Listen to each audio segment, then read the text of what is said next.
Chapter 46. Church is a dirty word. When we were building out the space and designing a coffee shop, we kept talking about how to manage it and run it and what the best method and structure for leadership should be like, trying to do both church and cafe. We had two huge concerns. One was that we really didn't want our church board to sit around discussing economic issues about coffee shop business. We didn't want to bog them down in meetings with agenda items containing the wholesale prices of bagels and pounds of coffee beans. We wanted our church leaders to focus on their efforts and energies dealing with spiritual issues and church productivity concerns. The second concern was about funding. We had learned years before that the word church in a name prevents businesses, government agencies, and some foundations from donating to a worthy cause. They may love what you do and want to give, but company and corporate policies forbid giving to churches. So they simply can't and won't write a check that includes the word church in any form. Our limited funds were all going to the build-out on the site, but our job training coffee shop was now going to need a lot of additional funding to get up and running, and that meant getting bigger donations. For 5 years, we had run the downtown free Sunday afternoon meal to the street people. During that time, we had learned a lot about raising funds. We had hit the no church policy many times over, with companies and foundations whom otherwise would have cheerfully granted us financial help. We had been running the meals under a church account that we simply separated out like a missions budget. Donations to the church were sorted as designated giving to the meal program, which we called Streetwise, or to the general fund, depending on the donor's request. Since all the checks coming in had to be made out to the church, it caused us a lot of headaches, many times over. Helpful office volunteers ended up opening the mail and putting checks in all the wrong places.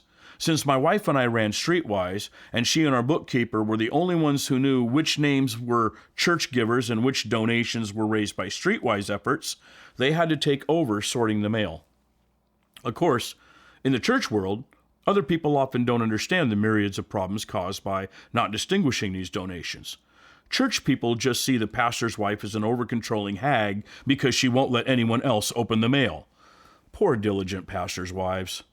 About 2 years into doing the meals, we finally filed to create a separate 501c3 for Streetwise so that we could easily receive business donations. More than 2 years after filing, we had quit doing the meals, had packed everything up, and moved out of the downtown location. In the fall of 2014, I was sitting in my portable office trailer, which was now parked outside the building, where we were deep into our construction plan. One day, I opened a letter from the IRS announcing they had granted our 501c3 nonprofit status for Streetwise, and they were making it retroactive to April of 2011 when we first applied. I laughed out loud. It took the IRS more than 3 years to grant it. They must have known we were conservatives, even if we weren't a Tea Party. Hey, Jesus, thanks, but you're a couple of years too late on this one. We aren't even doing the meals anymore. And I kept laughing. But then, hey, wait a minute, I thought to myself, or the idea was planted, whatever. This could be the answer to our coffee shop problem, I thought. We could subcontract the operation of the coffee shop and the job training component to Streetwise. Use the new 501c3 to raise corporate and foundation funding to launch it, and we would have the added benefit that ex-cons and newly recovered addicts wouldn't technically be on the church payroll or church staff, but would work for Streetwise. The fact that I was the president of Streetwise and my wife was director of the new corporation would ensure that the two entities of church and business would stay closely tied. The timing was just too weird for it not to be a sign from God that he had plans for Streetwise to keep going. The church board liked the idea of subcontracting out the operation of the coffee shop to Streetwise. This meant the church would own the property and all the equipment, but the actual payroll of the trainees, the coffee and pastry costs, the sales, would never cross into the church coffers. Food and labor costs to run the coffee shop would stay independent of church books. Once the coffee shop was up and running and producing an income, the profit would be split between Streetwise and the church. The plan was that the coffee shop would pay rent out of the profit margins. It took a little more time to get all the permits for that process and set up all the accounts for goods and inventory and all that goes with opening a cafe. The church opened the first Sunday in April, and the coffee shop opened 3 weeks later. We have come a long way from calling ourselves the Swedish Tabernacle. For another 60 years, we had been First Covenant, which I always thought sounded like a colonial imperialistic name. I always pictured a big Swedish lumberjack in buckskins, planting a denominational flag on a hill, claiming the land for king and denomination. Just before making this move, we voted to change our name. The sign on the front of the new building now read, The Gathering House, a Covenant Church and Cafe. That little word in the subtitle, church, kept people from entering. For weeks, we would have people wander in, look about tentatively, and say, "So, what is this place?" "It's a coffee shop, 6 days a week. On Sundays, we just close the coffee shop and hold church in here." "What can we get you today?" our baristas would happily answer. "Well, I knew it was a church, so I thought you were only open on Sundays for coffee," would be one of the replies we would get. "I've been driving by for months now and saw that you were open. I finally decided to come in and try it. Actually, it doesn't look like a church at all," some people would say to us in a surprised fashion. My friend finally invited me to come in and promised you wouldn't preach at me if I got a coffee. "Hey, this place is pretty cool. I like what you've done," would be another type of response we heard. We could always tell who was new because they would come in, stop in the entryway, and simply gaze around with wonder on their faces, taking in the decor, which is pretty impressive. It makes us happy that our hard work and designs are so greatly appreciated. The new site was an Art Deco building.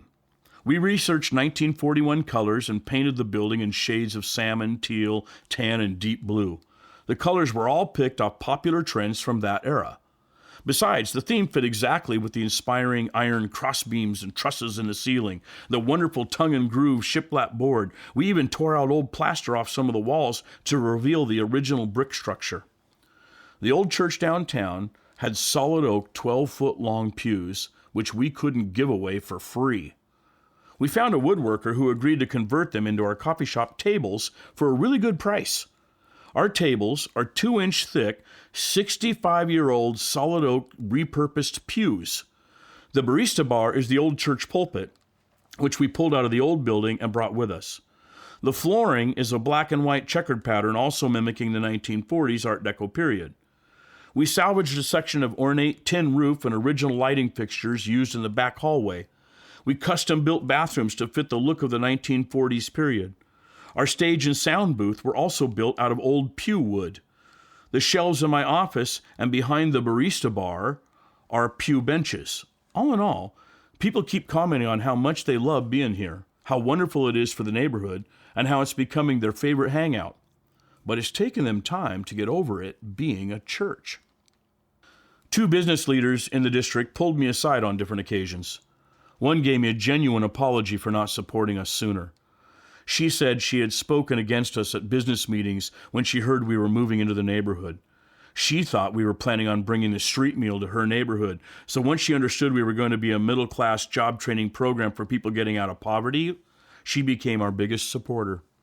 The other leader was a real estate agent and property owner who owns a lot of the buildings in the business district.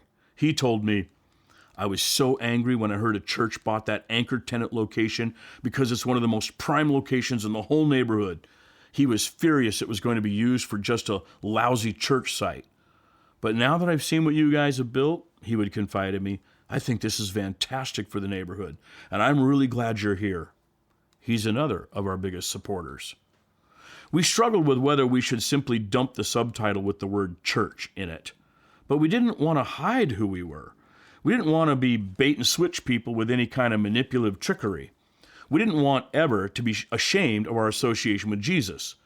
But it almost killed our coffee shop in the first 6 months. We lost a lot of money trying to keep the coffee shop afloat. On the other hand, because the word church was on the building outside, the number one evangelism tool was the coffee shop.